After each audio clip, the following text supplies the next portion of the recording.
Okey, kita mulakan dengan bab yang pertama, iaitu penulis ni menceritakan tentang 4 tokoh wanita, iaitu Ibu Zain, Aisyah Ghani, Samsiah Fakir dan juga Khadijah Siddiq. Ibu Zain ataupun nama sebenar beliau Zainul Mushi Sulaiman. Pada usia kecil beliau ni seakan-akan tomboy ataupun wanita yang bersifat kelelakian. Kemudian waktu kecil juga beliau dihantar ke sekolah Metodis, iaitu sekolah orang-orang Kristian. Cuma kita tertanya, di sini wujud ramai orang yang mengantar anak-anak mereka ke sekolah Kristian, sekolah Metodis, sekolah konvent, tapi wujud ataupun tidak orang-orang yang bukan Islam mengantar anak mereka ke sekolah agama. Ini satu persoalan yang kita perlu menjawab bersama. Dan beliau pun pernah dipujuk untuk menjadi mubaligh ataupun pendakwah agama Kristian, namun beliau menolak. Dan beliau juga sedikit menentang anak-anak yang dihantar ke sekolah Kristian ataupun sekolah bukan Islam, sekolah penjajah, kerana beliau kata anak-anak kita mungkin akan hadapi cabaran yang besar. Juga berlaku perdebatan antara Ibu Zain bersama dengan Encik Melur, yang mana Encik Melur seakan setuju untuk anak-anak dihantar ke sekolah yang bukan Islam, sekolah Inggeris, tapi Ibu Zain tidak setuju. Akhirnya Ibu Zain juga setuju, tapi dengan beberapa syarat ketat. Antaranya, perlulah anak-anak itu menguasai agama, menguasai bangsa, mencintai tanah air dan sebagainya. Dia letakkan beberapa syarat di situ. Cuma saya suka untuk nak quote kata-kata Ibu Zain di muka surat yang ke-6, saya rasa. Muka surat yang ke-9, minta maaf. Dia kata, kaum muda, yakni mereka yang ingin dan sanggup berubah walaupun umurnya sudah tua, hendaklah memerangi dan melawan kaum tua, yakni mereka yang tidak mahu dan tidak sanggup berubah walaupun usianya masih muda. Beliau membuatkan satu gerakan tajdid atau perubahan dari segi fikrah dan juga dari segi keseluruhan, yang mana walau tanpa mengira usia, untuk buat perubahan yang drastik. Setengah ada orang muda yang berfikiran seperti orang tua. Ibu Zain ini juga antara orang yang berjaya memujuk Khadijah Siddiq untuk masuk ke dalam UMNO.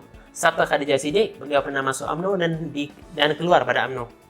Beliau adalah kelahiran daripada Indonesia dan sewaktu usia beliau sekitar 15 tahun telah berjinak-jinak dengan dunia politik di sekolah, iaitu Pandu Putri.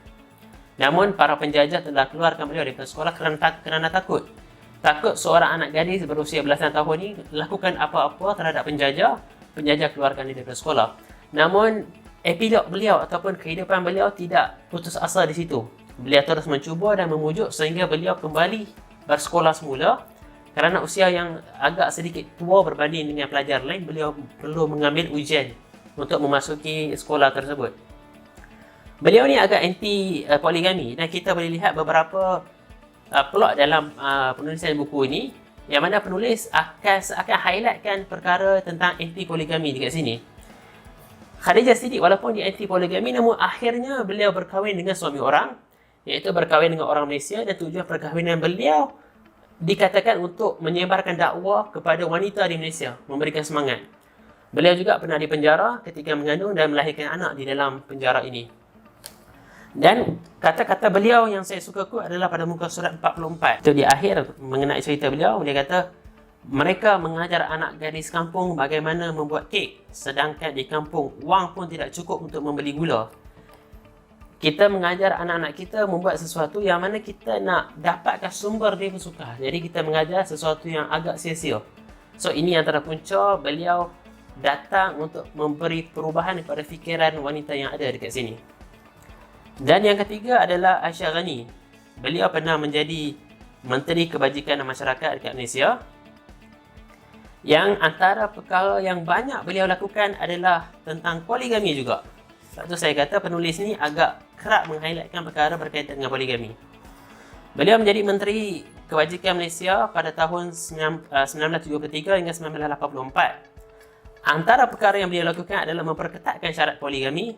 Selain pada itu, ada beberapa syarat tambahan yang beliau kenakan. Seperti pada muka surat 23 dan 24, kita boleh lihat, lelaki Islam yang berkahwin tanpa kebenaran isteri pertama adalah dianggap bersalah dan boleh dikenakan hukuman penjara selama 3 tahun atau denda sebanyak 3,000 atau kedua-duanya sekali. Kalau bagi saya sebagai pembaca orang lelaki, saya rasa ini satu tindakan tidak adil. Hanya kerana tidak mendapatkan kebenaran, kita didenda 3,000 atau penjara 3 tahun.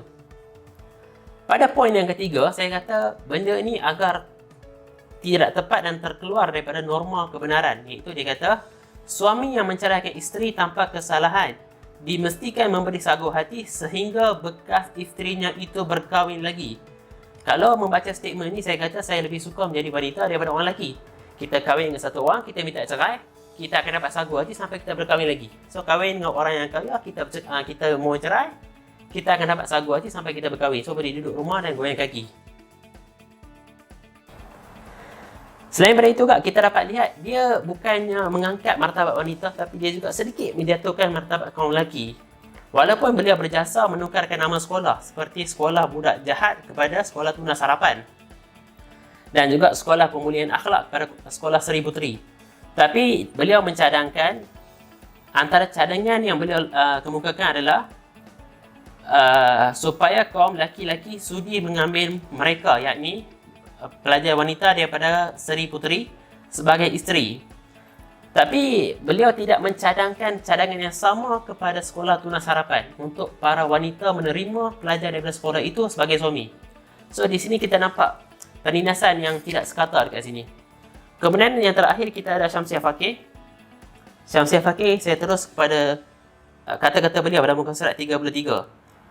Kata Syamsiah Fakih, "Aku bukanlah pemimpin wanita komunis atau tokoh wanita terkemuka. Aku hanya seorang pejuang yang melawan British untuk kemerdekaan tanah air dan kebebasan wanita." Beliau bersama dengan komunis kerana hendak menentang penjajah. Dan beliau kata itulah satu-satunya platform yang wujud untuk beliau. Tapi kita dapat lihat sebenarnya banyak orang yang tidak bersama dengan komunis tapi masih boleh menentang penjajah. Cuma itu kita serahkan kepada beliau, mungkin ada sebab-sebab tertentu dan sebagainya.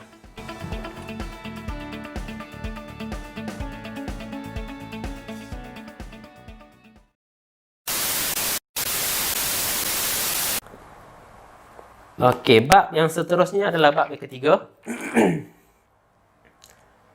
Bab yang seterusnya adalah bab yang kedua, iaitu dah tadi dah. Okey.